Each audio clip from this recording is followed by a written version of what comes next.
Hello and welcome to the Moncast. A podcast where twice a week we watch Pokemon and Digimon in tandem and discuss the similarities and differences that they share. My name's Sam. And I'm Stevie. And the score currently stands at 7-5 to Pokemon. And this time we're watching episode 13, Mystery at the Lighthouse and the Legend of the Digi-Destined.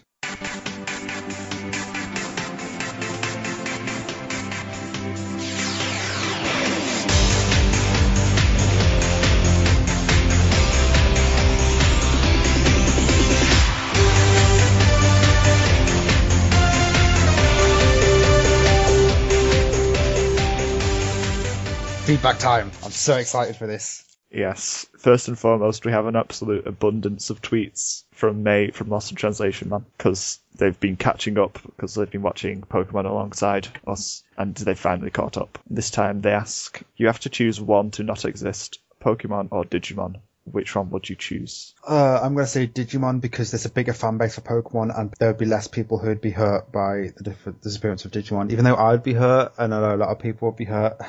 I have to say Pokemon because so many of my friendships right now, especially over the internet, have been built entirely around Digimon. Oh, why would you say that? See, I'm thinking of us as a human race. I feel like the human race would benefit. Well, I'm thinking about me and my social circle. And my social circle needs Digimon to survive. Like, literally, one of my best friends online I would not have spoken to if they didn't have Digimon on their YouTube channel. Okay, I'm going to say Pokemon as well because I feel like if Pokemon didn't exist, people would like Digimon as much as they like Pokemon because there wouldn't be anything to compare it to. Yeah, that's a good point.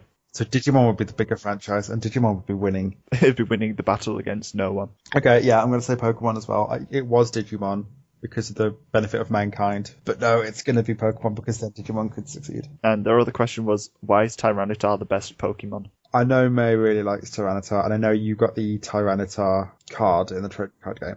I got Tyranitar EX, and it's so good. I actually really like it. I mentioned in one of the episodes that my starting team of Gold and Silver has Tyranitar, and it's one of my favourites. It's the best. It's Godzilla, but as a Pokemon, it's pretty cool. We all like Tyranitar. That's why it's the best. Anyway, we've got another 12 tweets still to go through. I'm so excited for this. Well, first of all, Pokemon isn't believable because it took Ash only half an hour to get out of Mount Moon. I'm 23. It took me like 2 hours. I'm just going to say, if you think Mount Moon's bad, wait till you get to the rock tunnels. You need Flash to go through rock tunnel, and I never get Flash. I just run till I hit a wall, and then move till I hit a wall, then move till I hit a wall. Okay. I didn't know Flash was a thing when I was younger. I just assumed that that's what you had to do to go through that cave, and it took me days of running around in the dark. So we didn't have strategy guides. We didn't have the internet to tell us what to do. You just went into this dark cave and had to run around until you came out the other side. To be fair, I think I was 8 or 9 at the time. Then they said they were up to date with Pokemon, so they could get up to date with the Moncast, and send us lots of tweets about episodes that we'd covered recently. So like in episode 8, they said that they liked the scene where Sandshrew and Pikachu are getting swole with the weights. At least there's something to like about that episode. And moving on to episode 10 of Pokemon. You have flying Pokemon. How is falling off a bridge a problem? Well, Brock had a Zubat. He has an Onix as well. He could have got Onix and Onix could have caught him and put him back up there. Onix is weak to water, though. It's fine. Just get back in the water. I thought that was Sandshrew. That was just waterproof. They're all waterproof. No, they're not. Brock's Pokemon aren't waterproof. Yes, that Graveler is in that one episode.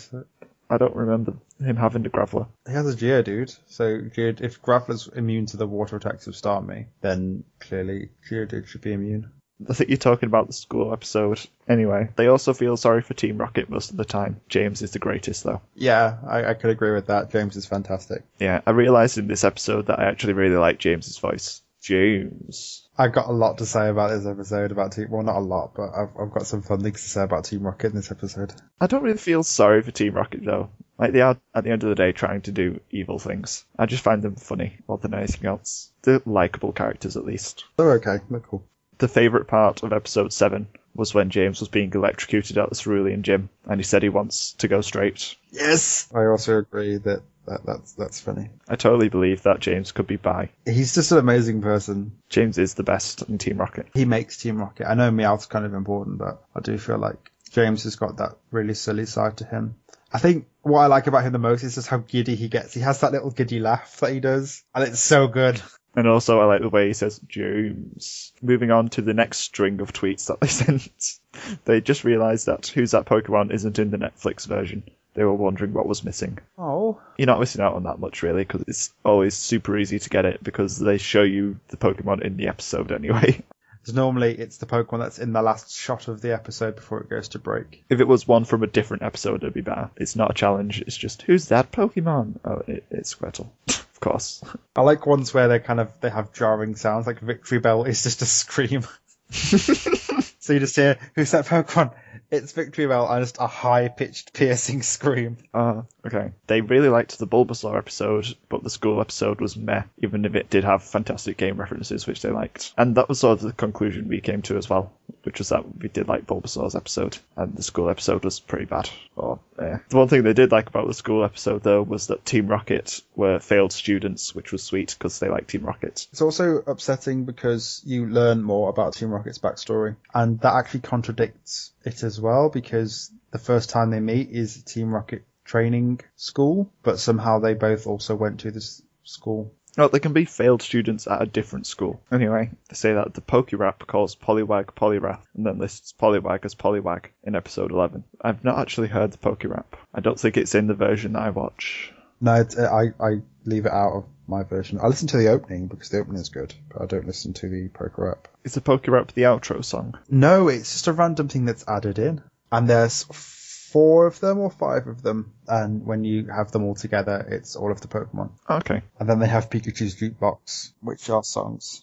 And the second we start getting Pikachu's Jukebox, the outro are going to be, like the outro music for this podcast are going to be the songs like, we're on the road to Viridian City, I meet my friends along the way. There's a whole album called To Be a Master. Yes, and it's like the number 2 and then the letter B. 90s. Anyway, the Digimon episode's got like 1 tweet. They like this arc because it makes them nostalgic for Digimon World. That's pretty much all the Digimon stuff that they mentioned. I actually agree with them. I think that's the one thing I've got from this arc that I didn't really think about. And it's nice to have that thought and that comparison is knowing that this first arc was based on the scenery from Digimon World, which is quite nice. Because I do really like that game. And this whole arc for me is just completely covered in nostalgia, because this is the arc that I had on video and would watch on loop because I didn't get the TV to myself all the time. And we're almost done with it. It's this episode and then we're done with this arc. Yeah, it is. Oh, there is one last thing about Pokemon, actually. They say that Brock doesn't seem perverted compared to how he is around Officer Jenny and Nurse Joy. He seems to admire Melanie. Yeah, but he does seem a bit too full on when trying to get Ash and Misty to shut up. He's totally planning on hitting on her. It's hard to gauge Melanie's age, which isn't as bad. Because she could be Brock's age or older, which I feel she would be if she's running a Pokemon spa. I'm okay with Brock hitting on people who are his age and older, because he's 17, I'm assuming, or something like that. I'm not so keen on him hitting on kids. Apparently he's 15 at the start of the series. Oh, okay, that's even weirder. He's the creepy in-between person who hits on everything. He doesn't know what he wants at the moment. And Misty is the 10-year-old gym leader. She's 10? No, she's got. I imagine she's got to be like 14. Nope, she's 10. I see Brock being about, because if he's 15 and he can cook and clean and all that, that's pretty cool. And Ash is immortal. Ash is still 10. He's exactly 10. 10 years, 10 months, and 10 days old, apparently. That means that the entire of start to finish for the entire of the Pokemon series happens in 10 months and 10 days. Any more feedback? That's all of the tweets we had from May. Well, thank you, May. It's nice to get feedback. And the other bit of feedback we got was from Fex Smith on With the Will. Firstly, they say, it's been fun to listen to the last few episodes. We both did deliver on comparing the episodes more. I liked the feedback about that, and it's nice to take that into account. It's nice that we're improving, or at least trying to anyway. Carrying on, they say they always had the impression that Pokemon was 90% filler, but as we've been talking about it, they've noticed that it's not as bad as they thought it was, and they might just watch it, or at least some of the plot related episodes. And honestly, I'd say it's actually quite fun to watch. I quite like Pokemon. Yes, I'm so glad you said that, especially because yesterday I heard your little rant about Ash and how angry you are. Most of the time Pokemon's just fun to watch. Like, it's not too heavy, it's light-hearted, it's fun, it's a bit silly. It's just, it can be dumb to the point of it being really annoying and frustrating. It's just annoying when it gets stuff wrong, or when they just make characters awful for an episode or two. And then they're trying to blow up a child for no reason. Also, they're trying to keep score of, I think it was supposed to be my rating that they were keeping score of, but they think that the rating goes like awful, meh, okay, I guess, okay, pretty good, good, which sounds an awful lot like my sort of not quite rating system. I think you should do that every episode. Meh is my favourite just description because it's literally just nothing. It's just a sound. It's just meh. It happened. I don't care. I don't give proper ratings. I just sometimes sum up my overall thoughts with one word and then try and elaborate sometimes, and sometimes I don't. I just use those one words to compare. That's basically what they're there for. Anyway, the last thing they talk about is the openings in Brazil, because the opening songs were different. Firstly, the Digimon opening had a green screen Angelica in the middle of it all the way through, pretty much. I love Angelica, she's amazing. I'm not sure who Angelica is. I did watch it after they sent it, and it's quite odd. Yeah, it's super weird. I love it. The Digimon opening is practically identical, except for these weird bits with Angelica interjected in between. But going on to the Pokemon opening, they say that the lyrics were different and talked more about good winning over evil, and they didn't really like it that much because it didn't mesh very well with what the anime was like, because Team Rocket are a bit too silly to be considered proper evil. But I like the English opening a lot, because I think the lyrics in that match perfectly, because Ash wants to be the very best even though he sucks, like no one ever does. Do you have any thoughts about the openings? They're okay. They're meh. I could sing along to them. Digimon's repetitive, but then again, Digimon is repetitive. The last bit that they say is that they like the outro songs that Sam picks. Yes, thank you. It's mostly Digimon, because Digimon has some really good music, and I know a lot of people tend to get on Digimon's case of having really bad opening because it's just repetitive, like we've just said. But I feel like it's nice to give people little tasters of random songs that are quite good. Yeah, I've not listened to much music outside of watching the shows, so I don't know much about it. I've also got the Cyber Sleuth soundtrack and the Pokemon X and Y soundtrack, so that's where most of my sounds come from. And I messaged First Agent Productions, who've made some awesome Digimon parody songs, and they say, thanks for the support. I wrote both of these a while ago and just got to recording them now, but I guess I should consider writing some more. Thanks again, and congrats on the podcast. They are cool. I definitely recommend the songs, which you can find on Soundcloud. They make me laugh, because they're actually quite clever. Anyway, we have got some news regarding what the plan is for the next couple of weeks. Basically, we both have holidays booked, and they're so close to each other. Like, the reason it's been so hectic and we've had some late releases is because we've both got our lives to live, and also to get essentially 3 weeks extra work of episodes backlogged and edited, because we both split the editing to do different parts, and it's hard for, like, I can't do what Stevie does because Stevie's a genius at editing. So Stevie needs to get all their parts edited before I go, and then I need to make sure that I can get things uploaded while Stevie's gone. So it's difficult, and it means that we've got to do the episodes that we're releasing regularly as they are, and also these extra episodes all mashed together and get them all sorted and done. It's been really busy. I haven't really had a day in the past 2 weeks where I haven't had things to do. And then I know Stevie's a social butterfly and does a lot of things. I'm not too social. You're more social than I am. I've had a party or two because it's been the end of the university year. It also doesn't help that we've got this increased schedule, because it's 2 episodes a week, and that's a lot. We spend a lot of time making this. There's a lot of time spent doing this podcast, which is really nice, but also, yeah, it's just I don't want to spend so long on the first season of Digimon. That would take like a year to do it. It'd be nice just to boost ourselves through. But anyway, the plan is, while we're on holiday and it's really busy, 13 and 14, because you're listening to 13 now, will be going up as normal on the Tuesday and Saturday. With spooky time travel stuff. But then episodes 15 and 16 will be the only episodes in their weeks. So for those 2 weeks, there'll be 1 episode a week.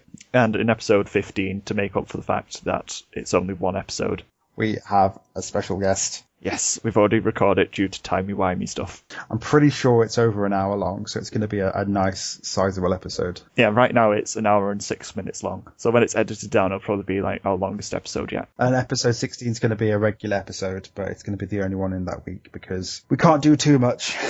I can't record when I'm on the opposite side of the planet to normal without my computer. So that's the plan. 13, today, 14 Saturday, 15 on next Tuesday, and then 16 on the Tuesday after. And then back to normal after that, so hopefully. Yeah, back to 2 episodes a week. You'll just have to put up with less of our annoying voices. Last thing, you can find our social media on Facebook, Twitter, Tumblr, and Witherville forums if you search for the Moncast, or you can email us at themoncastpodcast@gmail.com.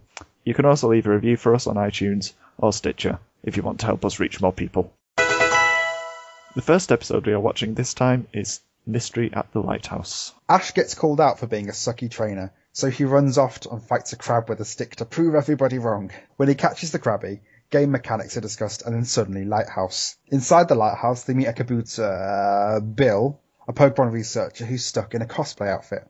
They help him escape from his poorly designed costume, and he dumps info on them about the franchise. Info that will become increasingly more invalid starting the next season and onwards. Bill has been obsessed with an audio recording of a Pokemon he heard when he was younger, and, surprise surprise, tonight is the night the Pokemon turns up again, because plot can only happen when our protagonist is around. Also, Team Rocket is there to fire missiles at the mysterious Pokemon for some reason.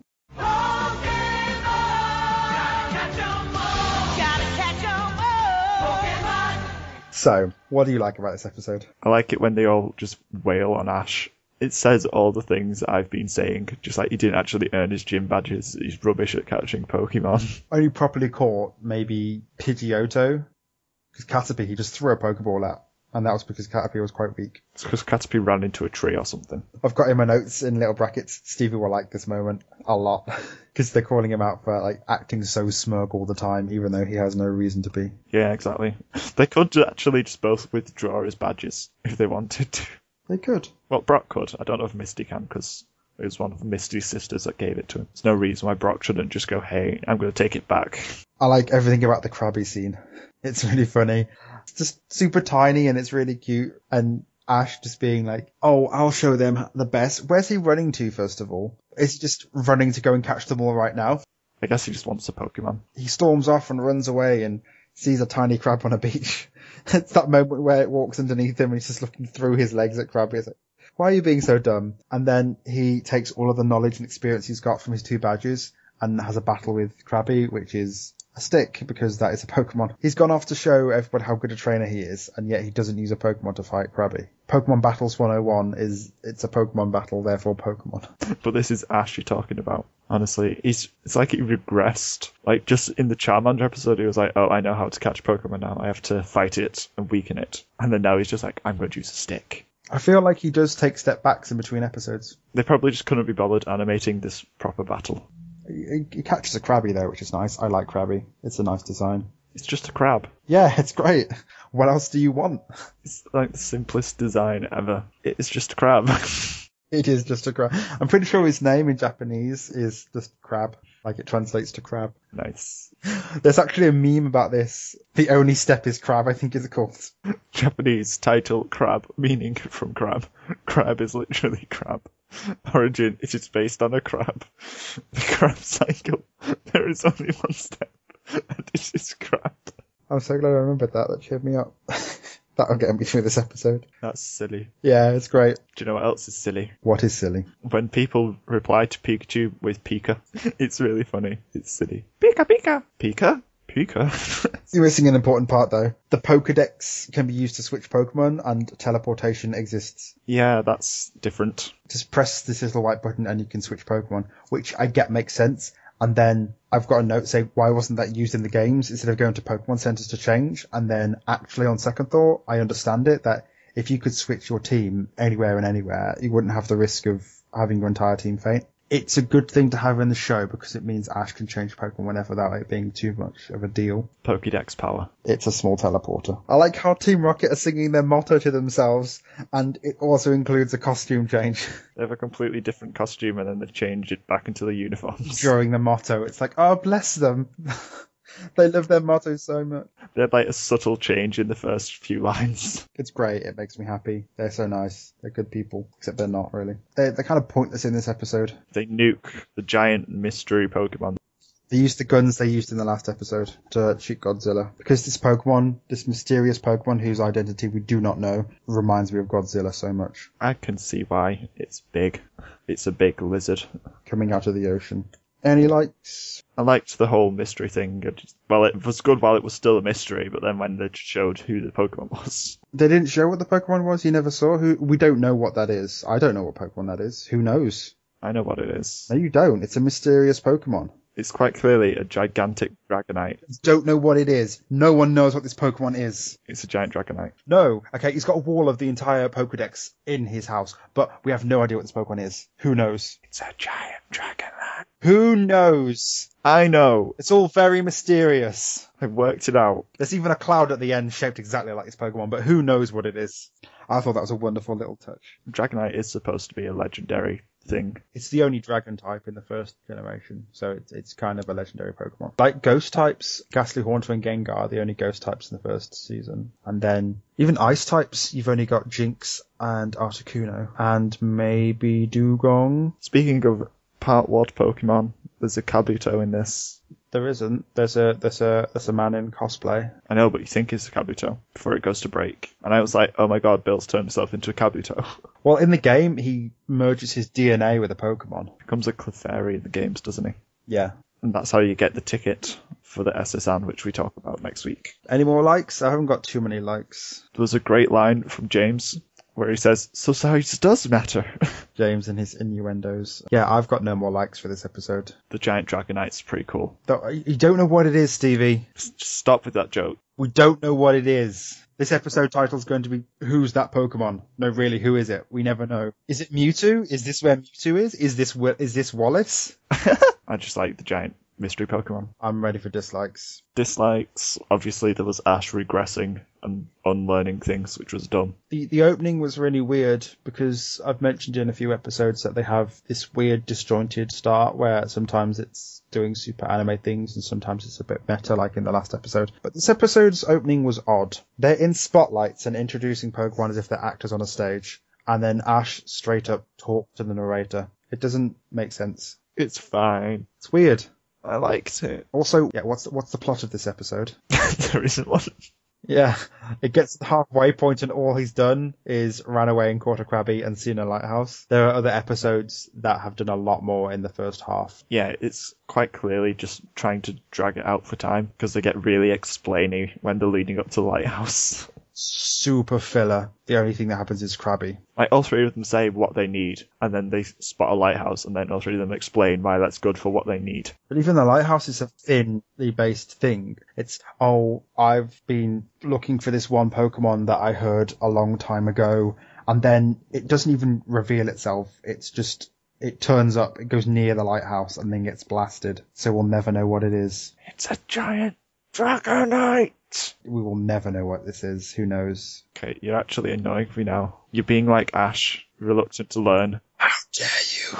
Just being dumb. I feel like the plot's really thin. It's way too convenient that Team Rocket just happened to find Ash again. They're not even looking for Ash. They just happened to be in the same place at the same time. Yeah, it doesn't really make sense. They didn't need to be in this episode. The only thing they really do is they were Team Rocketing. Yeah, they just blast Dragonite, and that's the only thing they do, really. They're amusing. Yeah, they're okay. I mean, I like the bit where they're doing the motto to themselves. They don't interact with the gang at all. No, this episode's just really thin. Yeah, not a lot happens. Not a lot happens at all. I've still got more things I don't like. Bill just sits in the dark in a suit for no reason. He could have started up with, could you help me because I'm stuck in a suit? Instead of building up this weird bit of tension where they go in and there's a Pokemon sharpening its claws, and maybe not put that in. I feel like that they only added that in to give the episode a bit of tension. Bill altogether is just really bland. He also says Pokemon. He doesn't say Pokemon. I'm pretty certain Ash says Charmander as well. Yeah, he says Charmander. Charmander. And also the other thing is that Bill has a visual reference of every Pokemon, yeah. And he says there's 150 of them, so he must know who Dragonite is, but has no idea who Dragonite is when it's there. It's dark. Yeah, but... And it's a total mystery. No one will ever know. Your favourite thing in this episode? Giant Dragonite. I had that as well. It's kind of cool, but I also like Krabby because Krabby is crab. It's cute. It gets angry at Ash and starts foaming. It is funny how it's just tinier than Gary's Krabby. Overall thought. It's a super thin episode. Yeah, it was okay. Nothing really stood out about it. You can hear me dying inside because it's so empty. In the game, this is an important moment because you get the SS Anne ticket here, but in this, it just seems super pointless and it's pure filler. Like, you don't need to watch this episode. It's just really, really boring. You can just casually get told that he has a Krabby at one point. That's the only thing that's important that happens in this episode. The Lighthouse gets wrecked, but no one cares. Yeah, no one cares for the Lighthouse. There's no point. We'll never see Bill again, at least. They'll promise to see each other again, but they won't, because Ash is a jerk. The second episode we are watching is The Legend of the Digi-Destined. The kids all regroup just in time to save TK from Ogremon and Leomon, who's been pumped up with black gears. The Digivices bring Leomon back to normal, again, and he tells them of the legend of the Digi-Destined that no one else on the island seems to know. They go to confront Devimon on Infinity Mountain, where he awaits them with a load of black gears to make himself gigantic. After a swift pummeling, TK and Patamon are the only ones left, and Patamon finally digivolves into Angemon to sacrifice himself and defeat Devimon once and for all, before becoming a Digi-Egg. Then, Nameless Old Man appears as a hologram just before the end of the episode, just to make sure viewers know that there's more to come and the series isn't over yet. Digimon, Go Monsters, Digimon are the champions. Digimon, Go Monsters, Digimon. What did you like about this episode? I like Possessed Leomon, because apparently when you're possessed, you mention the plot. He keeps mentioning how he's being commanded by Devimon to take the children. He's doing that super James Bond villain thing where you have to explain your plans. But he's Bleomon. Bleomon. No, it's just short for bland Leomon. Bleomon. It's so boring. No, I don't like Leomon when he's possessed. He's just really dull and monotone. You know who's not dull? Togemon, flying through the sky. I still can't tell what she said as she fell from the sky. No. It seems to be a common thing with Palmon's lines. You can't tell what she's trying to say. But still, it's cool to see a Togemon falling from space. Yeah, I guess Kabuterimon dropped her. It's cool because everyone's turning up, so it feels like the setup for a big battle, which is nice. That first battle's pretty good. Okamon's trash talk was on point. I really liked it. I like the idea of the Digivices purifying the black gears because it gives the kids something to do in a fight instead of just being stood on the sideline all the time. They have a use now. They can go and purify Digimon, which we've seen before. We've seen it happen to Leomon at one point already, and we've seen it happen to Sukamon. So we can see the benefits of them and how they're useful and how they can purify and stop Devimon's plans. Yeah, it's useful information that they've learnt previously being put into action. Is he leading the charge with his knowledge? Anything else you liked? I liked the foreshadowing for its own episode that this episode did. Patamon gets grabbed by Bleomon, and then later in the episode gets grabbed by Devimon. It's like, oh, that was foreshadowed. They just like to grab Patamon. He looks like he'd squeak when you squeeze him. Oh, the pain sounds when it's being squeezed. Who's cute when they're being crushed, Patamon or Pikachu? Patamon's cuter than Pikachu by far. Yeah, definitely. Because Pikachu, it's okay. It just has a high-pitched voice and says its name. That's pretty much it. But Patamon could at least say cute things. I like the build-up to the big fight because it's got really good dramatic music. They don't use that music again, I don't think, but it's really nice music and it's setting up the scene. And even the Digivolutions, they weren't bad. It took 30 seconds for them to get to champion and then have a bit of input from the kids after, and I thought that was quite good.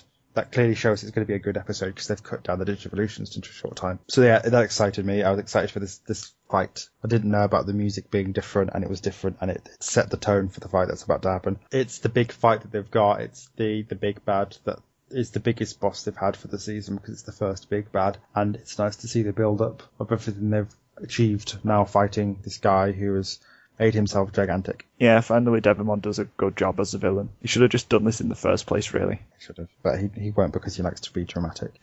Did you see the Star Wars reference in this?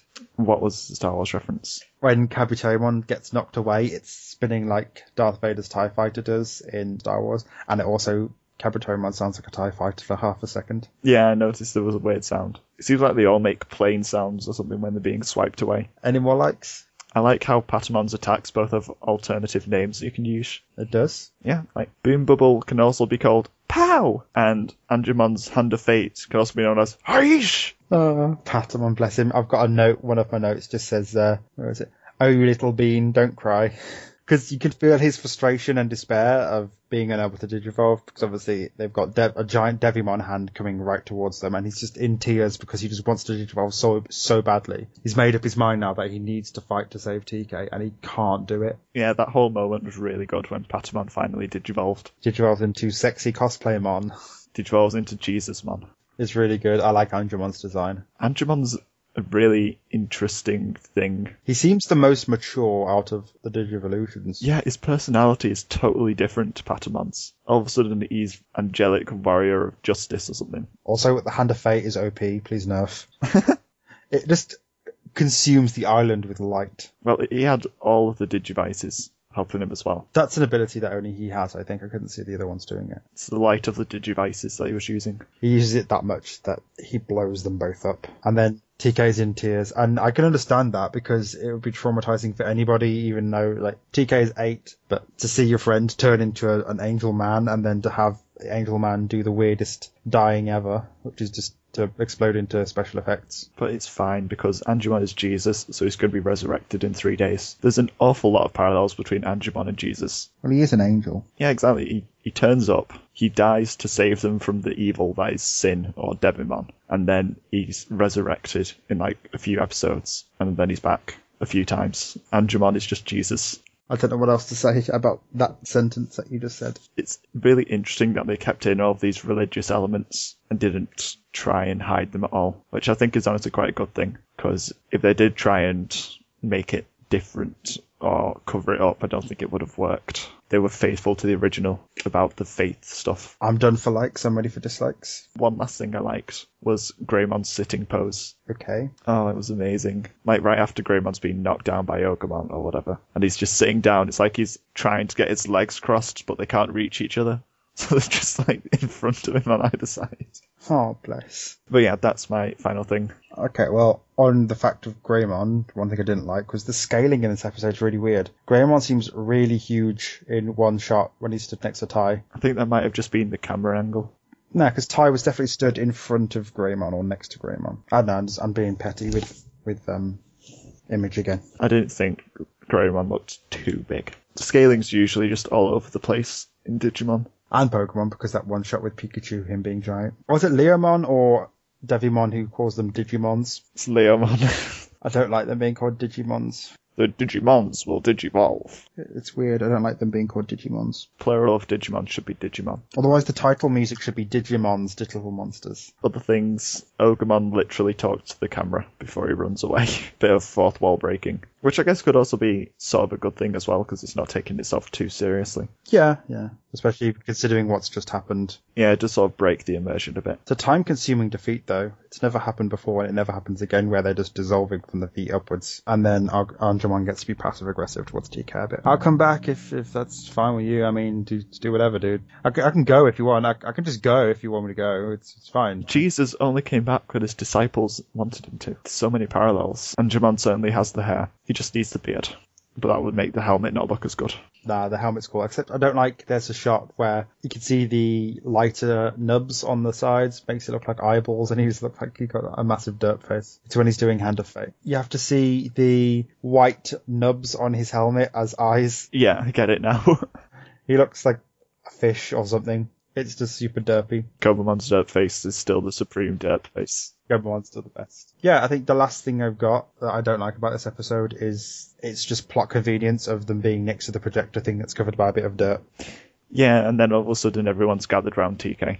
Like there's no time in between. It's just up there now. And they all seem completely fine about Angemon being an egg now. They're like, oh, that's cool. He's an egg. He'll hatch at some point soon. Completely nonplussed by it. Yeah, I guess they somehow know about all the stuff that went on in Primary Village. Any more dislikes? Mimi was bad Mimi again. There's more stuff like she wants to go home so she can go on a major shopping spree. Or she says that her colours and Togemon's match when Palmon digivolves, even though they don't match at all.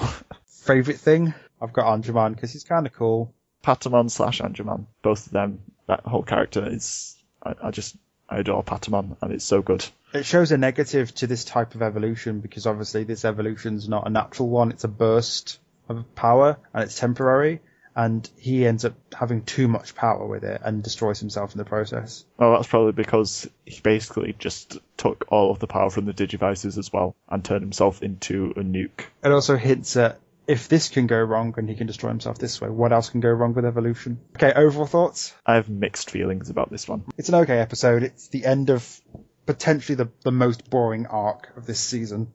I mean, this only gets a pass because of nostalgia. Apart from that, it's kind of a boring set of episodes. Yeah, I just really like everything about Patamon, but this whole episode, and honestly the whole arc, is sort of full of plot holes and stuff that doesn't make sense. Like, Leomon and Devimon are the only ones on the whole island that know this legend. No one else has brought it up to them. Not even Centaurimon, who is the defender of a temple. Yeah, it was just like, oh, these are the Digivices. They are not linked to a legend to do with Digi-Destined at all. But they're actually not linked to a legend, because weren't they made by Genai and everybody in that castle? I haven't got a clue. It's really confusing. Well, we shall find out when we get to those episodes.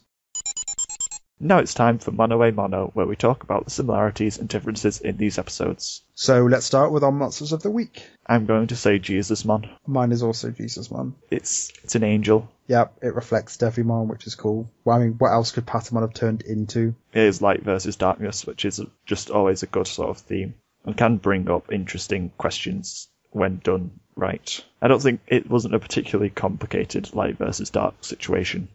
No, it's literally an angel versus a devil. But I enjoyed it. Yeah, it's cool. It's nice to see him finally achieve an evolution and become, like I said before, potentially the most mature of the lot. He doesn't make jokes or anything. He sort of says, stand back, I'll deal with him. And he seems to be very in control of what he's doing, and he's good. He's cool. It's a really, just sort of really cool design.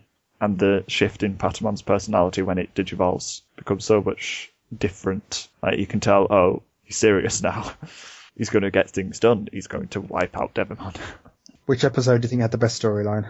Digimon. Yeah, because it had a storyline, and also it's the end of an arc. It's the amalgamation of everything we've watched so far. Yep, it was a good episode for Digimon. And that left us on a token cliffhanger of just an old man is there now. Just because this was supposed to be like the end of the series, and then they were like, no, we can make more episodes, because it got popular, I guess. Any similarities? They both had giant things, which is Devimon and Dragonite. No, it was a mystery Pokemon. Hey, you can't do that back at me. You got annoyed at me earlier. We've done that so many times already. I've got it written in my notes that the two giant things are Devimon and the mysterious Pokemon whose identity will never be revealed ever. I decided to change it to Dragonite so it didn't annoy you. Although we do see Dragonite in the first movie, and it's not as big as the mysterious one, so... This is just a giant Dragonite. Any other similarities that you found, or...? Not really. They're both quite different. They are very different. There was barely anything in common because there was such a thin episode on Pokemon's behalf. Yeah, exactly. Which episode did you enjoy the most? Digimon. Yeah, same there. It's the end of the arc. It was cool. It had an interesting battle. Yeah, and Pokemon was just a bit empty. It was a hollow episode. He caught a crab, that's it. He caught a crab, and Team Rocket nuked a dinosaur. Yep, that is the plot of that episode. So the point goes to Digimon? Yes. It's hard to compare them because we can't compare a really good episode of Digimon to a nothing episode of Pokemon, because there's just nothing in there to really draw comparisons between. So much more in Digimon than there was in Pokemon. And the music was better as well. Pokemon just had lots of comedy in it. And explanations, lots of talking about things that aren't necessarily that important. It was talking about things that were necessary for this episode, nothing that affects the overall arc of the story. So what's the score now then? It's 7-6 to Pokemon? Yeah, that's right. Cool. Join us again next time where we'll be watching episode 14. Departure for a New Continent and Electric Shock Showdown. You can subscribe to the Moncast on SoundCloud, Stitcher and iTunes. And if you'd like to leave us an iTunes or Stitcher review, we'd be really, really grateful. You can find our social media on Facebook, Twitter, Tumblr and With the Will forums if you search for The Moncast. Or you can email us at themoncastpodcast@gmail.com. Make sure to contact us if you want anything mentioned on the show, and we'll cover it in the next Admonistration segment. Thank you for listening and have a good week. Bye. Bye!「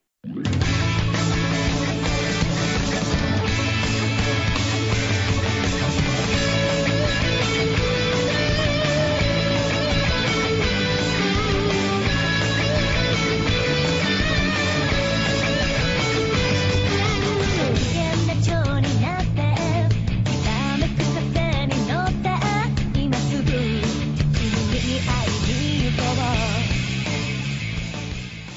You can subscribe to the Moncast on SoundCloud, Stitcher, and iTunes.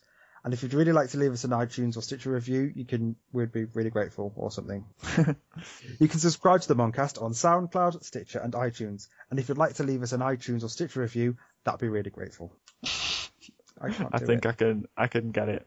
I'll fix it. You can subscribe to the Moncast on SoundCloud, now. Stitcher, and iTunes. And if you'd like to leave us an iTunes or Stitcher review, we'd be really, really grateful. That for us still doesn't need to be there. But okay, I've now got to listen to it 3 times, even though I only really had to listen to it twice to get it into a Okay. Yeah, you do.